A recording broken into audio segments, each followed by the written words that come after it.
Hey everybody, welcome back to Backlog Banter. I'm joined by a very special guest today, and it's not Tucker for once. I'm actually joined by Frank from Frankinstein Gaming. We met because we were bros over at Nintendad working together for a little bit.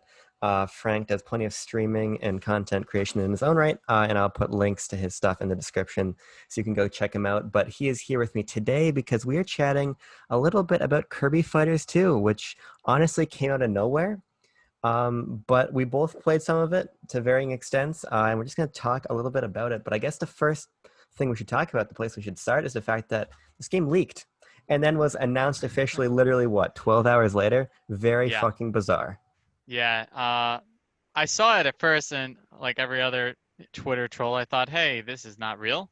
And some reputable sources were coming out, and I'm like, "Okay, let me look into it." And then I saw the Nintendo page was live, and I'm like, "Wow, they leaked their own game. That's not really a thing nowadays."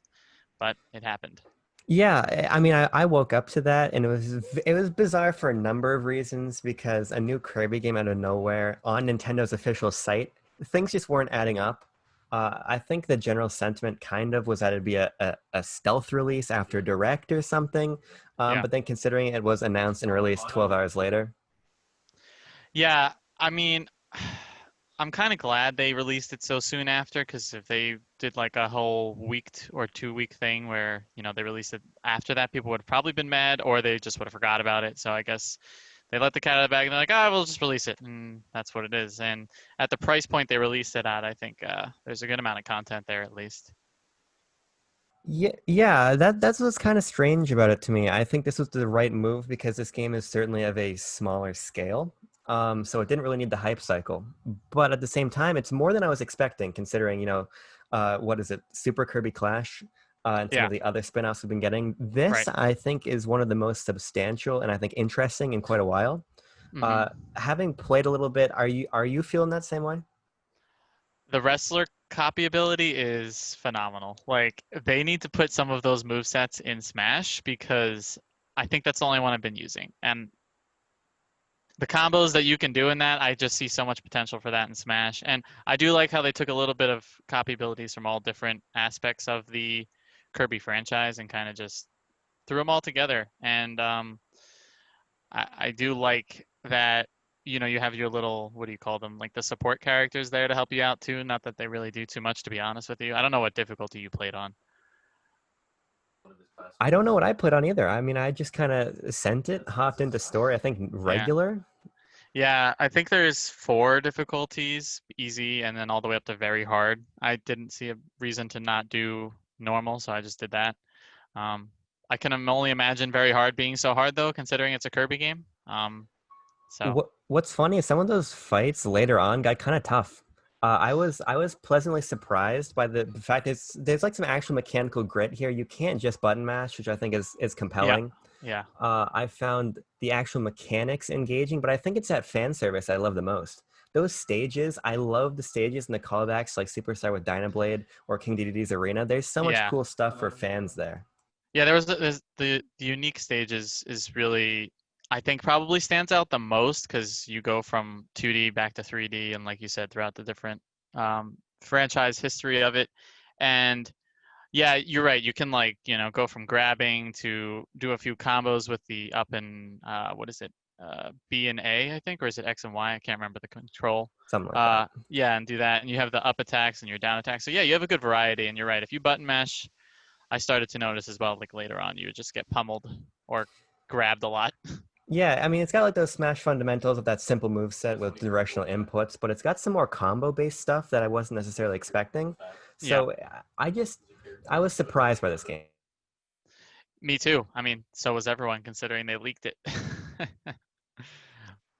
Yeah, and I've usually associated those leaks with smaller games that not necessarily didn't matter, but just didn't have the effort behind them that warranted a bigger release. But I think right off the bat, from that premium price point to the amount of just a genuine attention to detail that went into the game. I mean, even those hats, completely superfluous, but just add that little extra bit of polish that gives me a lot of hope for where Kirby's going.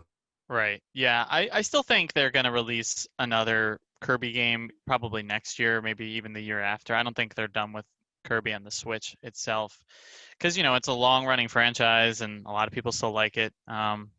has a good variety of difficulty. But I agree that the hats throwing that in was nice too, and it was cool to see that. Like, oh, you played this game, and there you go. Here's a hat.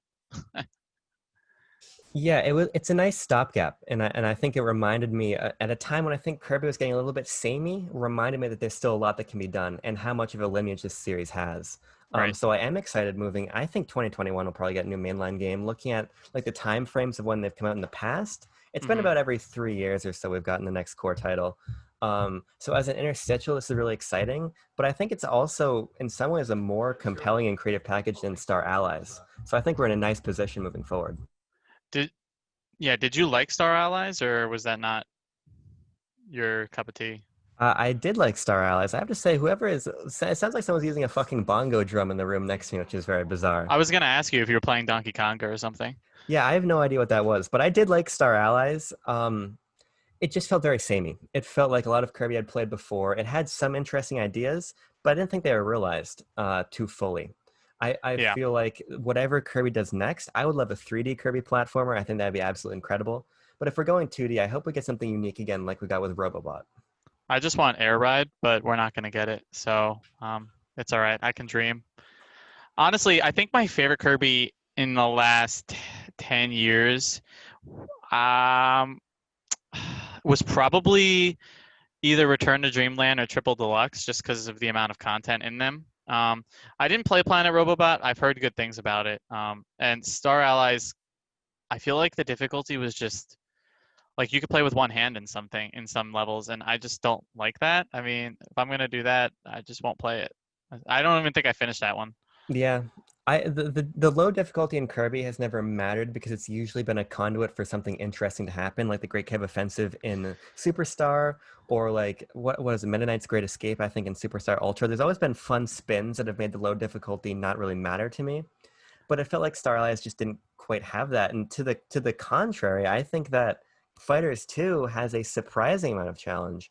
It Yeah. makes me wonder if, maybe not in a full capacity, but if we'll see the Hal and the team dig a little bit deeper and release a Kirby game next year that has a little bit more meat on its bones, or at least offers some more alternate modes, because I think that's another area Star Allies was lacking a little bit. Like if we had gotten Fighters 2 as a side mode, as a sub game Hmm. in that game, similar to how Superstar, which I think is still my favorite Kirby game, was comprised of so many disparate elements, or like you were saying, Triple Deluxe, which had so much going on with Yep. actually the original Kirby fighters Right. as a sub mode. I'm just really interested to see how we're going to move forward from here. I agree. I definitely agree on that. And just looking at the cast, what is there, like 20 playable copy abilities or about that with everything going on? So it's nice that they threw in a little bit of uh, everything throughout the years. They have the fighter, the wrestler, the sword, obviously.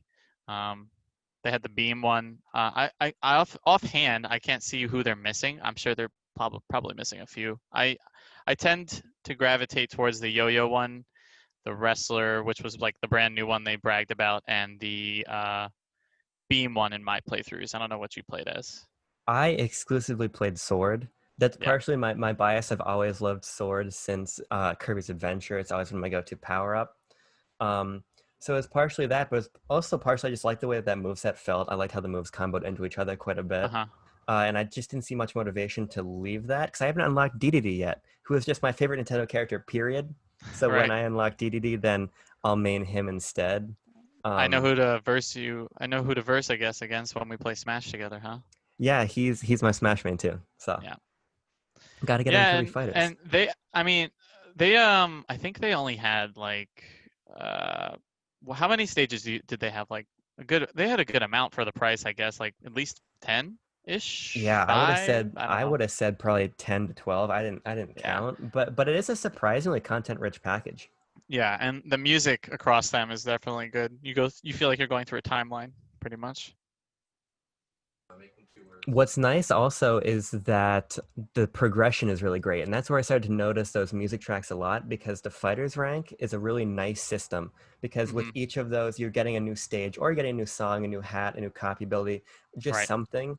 So that also helped incentivize me. Story mode's kind of fucking broken if you want to progress quickly, though. You can hit like those higher ranks pretty quickly, which gives Yeah. the game a nice clip of progression. But in the long term, I don't know how great that is for the game. And it goes, I believe the fighter rank goes all the way up to 100. And they also have that single-handed mode where you don't have your ally, which I also tried out and thought that was fun because you have to beat it in a certain time and you get judged on that, which is cool.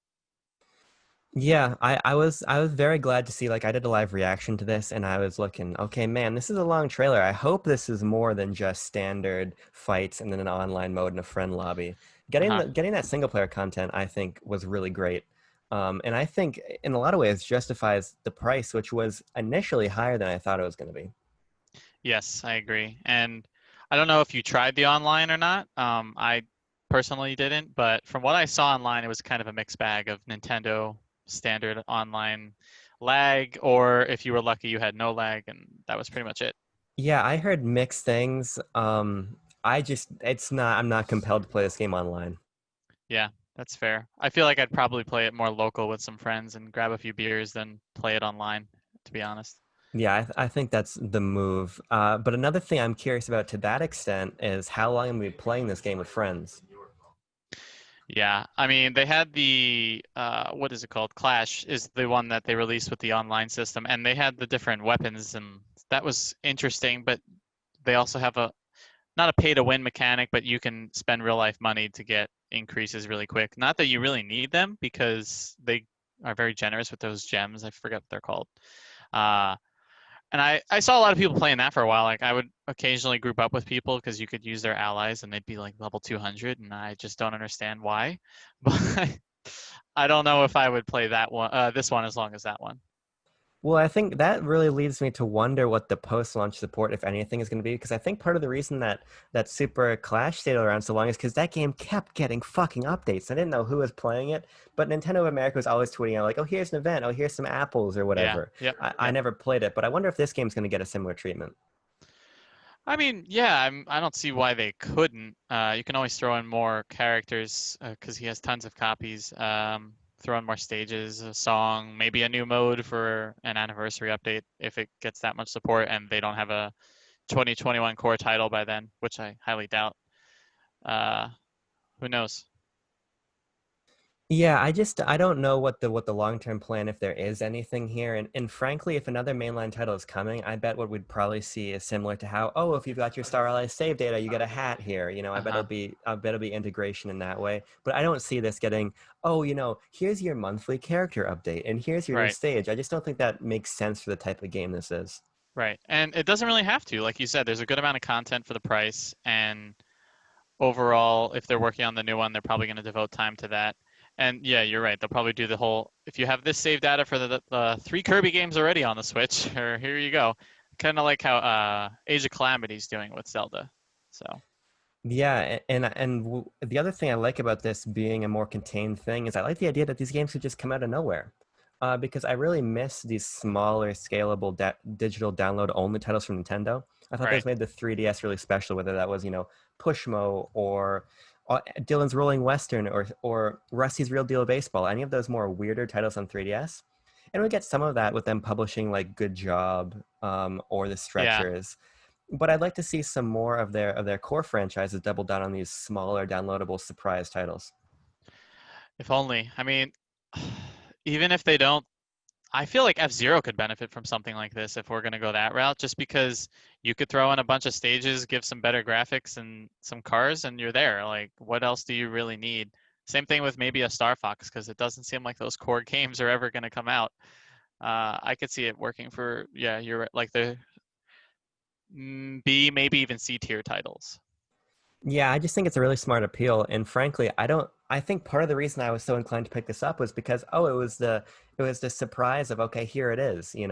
So Right. if they dropped a couple more of those, like after if they were like, hey, here's a direct and here's a fucking new F-Zero game for $25 in the eShop right now, people would go nuts. The eShop would crash, Yes, literally. yeah. It would crash. I agree. And I think that the whole fact that it was a surprise was cool. I mean, they've been doing surprises the whole year. They'll just tweet stuff at 9 p.m. and here you go. There's your game. Or direct tomorrow and it's 3 hours from peak time. I don't know. I like it. I do like it. Sometimes it's cool to know in advance. Sure, like whenever we go back to normal, to have like an E3 time, that's great. But I do kind of like the surprise directs. Granted, we haven't had a real direct, and they've been those partner showcases, but the last one was pretty good, so I won't say anything.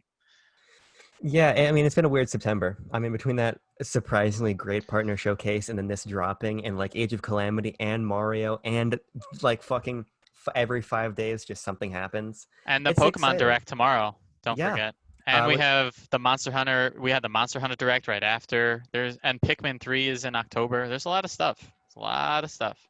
there's a lot going on, and I think that's really compelling. And I think if Nintendo continues to balance the surprises with more structured reveals and structured content, I Uh-huh. think that's going to make the ecosystem really exciting. And I think it's what Kirby needs, particularly because I think Nintendo makes Kirby work basically by doing the same thing again and again and again. And I think we're starting to feel that. Return to Right. Dreamland was cool at the time, but it's just homogenized Kirby in a similar way that I think New Super Mario Brothers did for Mario. Hmm. So whenever we get things like this that breaks that trend with the spontaneity of the announcement, but also with the actual content of the game, I just think that's exciting. I couldn't agree more on that one for sure. Yeah. So I mean, it's certainly not going to be in my top 10 games of 2020 or the top of my Switch tier list, but it's a nice little surprise.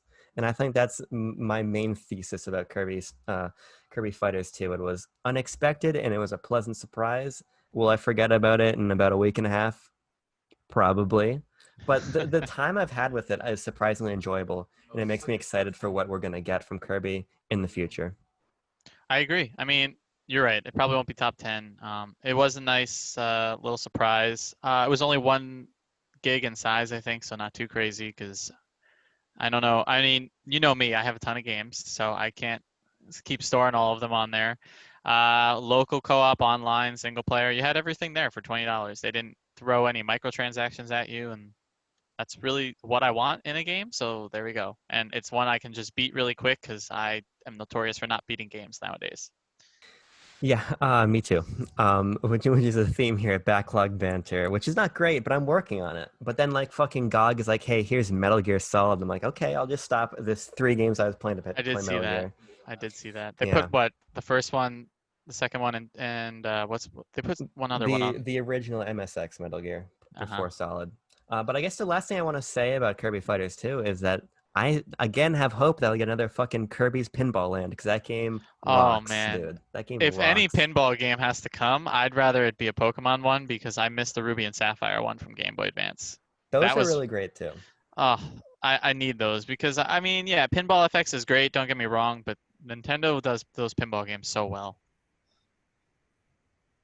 Those boss fights and the extra content, they feel so fun. Now we're into like the fucking pinball discussion, so we got to be careful before we hop off onto a different topic. But Right. is there anything else you want to say about Kirby Fighters 2 or the series in general? If you're looking for a game that's lacking, and you're lacking content as far as waiting for Zelda or Pikmin, definitely pick it up. Worth the $20. You can beat it before both come out. If you want to have some fun locally, go for it. I can't speak to the online. I recommend it for the price.